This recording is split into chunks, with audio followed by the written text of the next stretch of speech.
प्रणाम। समाधि इस तरह से लोग बोल रहे हैं। और पूज्यपा स्वामी ने जो समाधि तंत्र है, इष्टोपदेश है, आचार्य कुंद कुंद देव के एक एक गाथा का पद्यानुवाद है। इष्टोपदेश में समाधि कुछ स्वयं के बनाए हैं। कुंद कुंद के अष्टपौड़ आदि ग्रंथों में एक गाथा जो की तो मिल जाती है। अब जैसे कि कुंद कुंद स्वामी ने कहा, गुरुपदेश, आगम अभ्यास और स्वानुभव,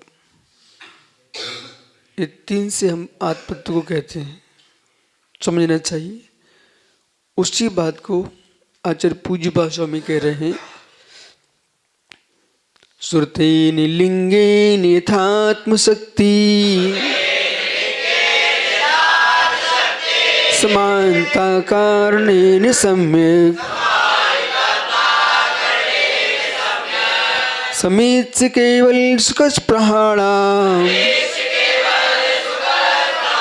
विविक्तमात्मानं मथाद्वदिष्यते।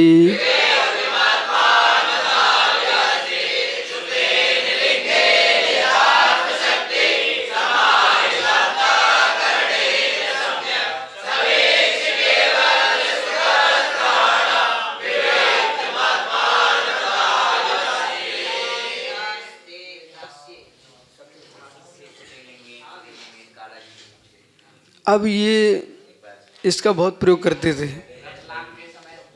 श्रुतेन लिंगेन। तो दो बातें ध्यान रखना चाहिए। आचार्य महाराज कह रहे हैं अथ यानी परमात्मा को नमस्कार करके। तो अथ मैं आचार्य पूज्यपा स्वामी विविक्त आत्मा। अब देखिए, विविक्त आत्मा मत अवदिश्यते। तो अथ यहाँ से लो, इस प्रकार से परमात्मा को नमस्कार करके विविक्त आत्मा, जो कर्म शून्य आत्मा है, वो विविक्त आत्मा, कर्म से रहित आत्मा है, वो कौन है? विविक्त आत्मा, कर्म शून्य आत्मा, रिक्त आत्मा, परमात्मा, उनको नमस्कार करके वस्तु की व्याख्या श्रुतेन यानी आगम से, लिंगेन अनुमान से, जो भी व्याख्या होती है आगम से होती है, अनुमान से होती है। यथात्मशक्ति और अपने आत्मशक्ति स्वात्मानुभूति से, ये तीन बातें ध्यान रखना। श्रुत, लिंग, आत्मशक्ति। अब अन्य ग्रंथों में आगम, गुरुपदेश, स्वानुभव, आगम, गुरुपदेश, स्वानुभव। ठीक है, पूज्यपाद ने भी इष्टोपदेश में स्वीकार किया है। ठीक है, गुरुपदेशाद अभ्यासाद सुपरांतरम यो जाना जानते मोक्ष सौख्यम निरंतरम। तो श्रुतेन लिंगेन है। अब ये देखो, इसमें क्या हुआ है, ये दृष्टि पूज्यपाद स्वामी की न्यायिक दृष्टि चली गई, और ये जाना बहुत आवश्यक था। तो ये क्यों आवश्यक था? क्योंकि अनुमान प्रमाण के बिना तो तीर्थंकर की सिद्धि नहीं कर सकते आप। सर्वज्ञ की सिद्धि के लिए वर्तमान में आपको अनुमान प्रमाण का प्रयोग करना पड़ रहा है, और आत्मा की सिद्धि भी अनुमान प्रमाण से हो रही है, परमाणु की सिद्धि भी अनुमान प्रमाण से हो रही है, और महास्कंद की सिद्धि भी अनुमान प्रमाण से हो रही है। जो चाक्षुष नहीं है, अनुमान प्रमाण से आप जान रहे हो, चाक्षुष भी है तब भी अनुमान प्रमाण से जान रहे हो। जैसे कि यहां पर सुगंधित वायु चल रही है, सौंधी सौंधी, मतलब कहीं पानी गिर गया है।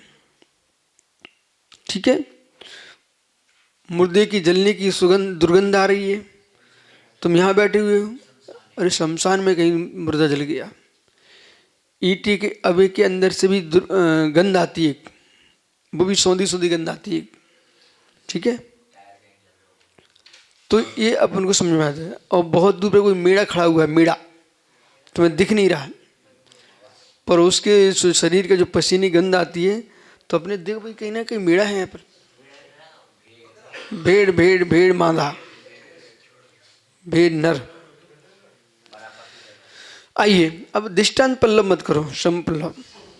तो श्रुति ने लिंगी ना, श्रुति के माध्यम से, लिंग के माध्यम से यथात्म शक्ति। ओह, यथात्म शक्ति वो आत्मशक्ति युक्त समाहितता खंडी ने सम्यक।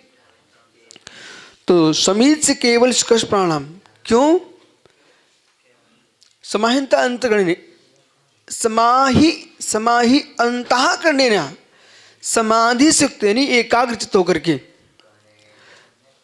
अंतःकरण मन के द्वारा सम्यक समीच अच्छी तरह अनुभव करके ये स्वानुभूति होगी। सुनो,